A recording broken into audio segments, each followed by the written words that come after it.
It's a nice thing that we organized the seminar on artificial intelligence and society. We had very eminent speakers today with us at the Indian Institute of Finance. Speaking on this topic, we had Caj L Soderlund, who has been advisor to the Prime Minister of Finland, has been advisor to the Nordic Corporation, has been the Deputy Chief of Mission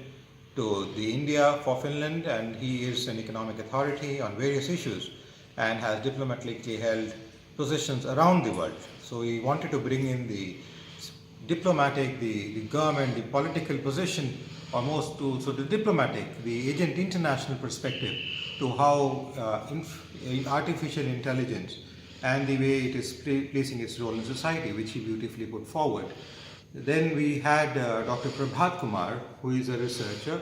who is a professor at IIT Delhi, and who has been with the government and the Indian Revenue Services and also the commissioner of various positions around the country, seeing how taxation and other things happen in the country for a long period. And for the last 15 years, he has been in the private segment taking voluntary retirement and seeing how things have been changing in the space of introduction of IT frameworks and the legal structures in this country. So it was good to see his perspective on the artificial intelligence, the way artificial intelligence is seeding into the Indian economy, the growth of the society, and the way artificial is impacting the society based on his research, and his releasing the most recent publication last week, which was released at the Institute after the seminar on artificial intelligence. After which we had a practitioner, a gentleman who has been running a company called Intelligence, Asoke Laha, who has been the national president for the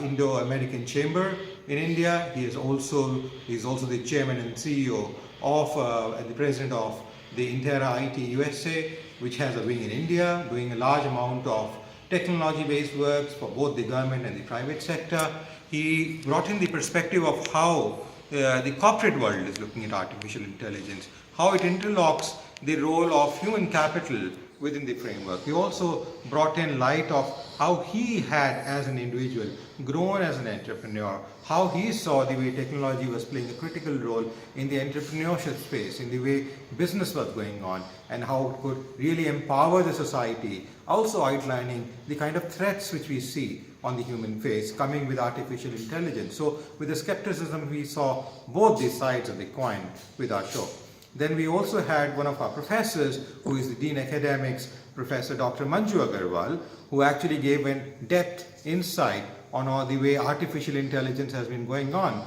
going back to what some of the very forefathers of the industry talked about. Naroji talked about, a couple of others talked about in the past, and the way they saw the change of technological framework, the influence of technology in the lives of people at large. And it was attended by a group of young, mature faculty, practitioners, people from the government and so on and so forth,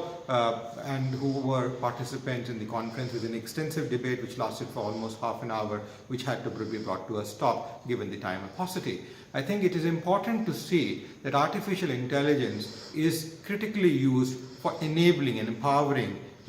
mankind, bringing the human face to it, enriching the human capital. And I'm happy that the budget 2019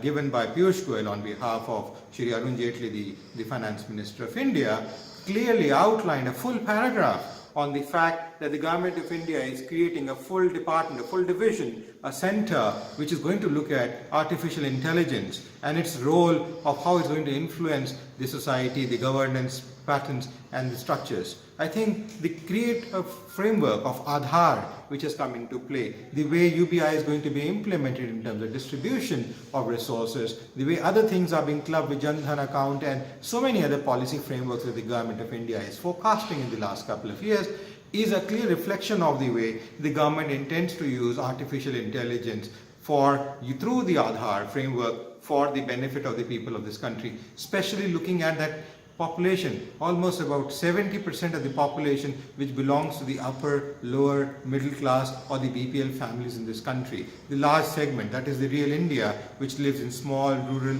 and agriculture-based villages. So we are going to see that come in through ENAMs, through mobile mandis, through mandis on wheels, which we have been proposing, through post office banking, which we proposed for the last 10 years, the Government of India introduced last year, and Kisan Credit Card, which we proposed years back in 1997-98, which the Government of India introduced, and many other such frameworks. The oil pull accounts, which we have been talking about, which was created by N.D. Tiwari way back in 89 based on our suggestion. The KYC norms introduced by the World Bank and the IMF based on our suggestion in 2003-2004. We saw some of these factors come in. And now the fact that we are talking about the national labor exchanges in the form of Bombay Stock Exchange or National Stock Exchange or the NYSE or Dow Jones to come in and help labor trade on an hourly basis. That's what the study got published in Finance India in September 2017 issue, and clearly shows the way we can actually induce full employability, efficiency in employment, efficiency in labor, and induce some of these techniques of artificial intelligence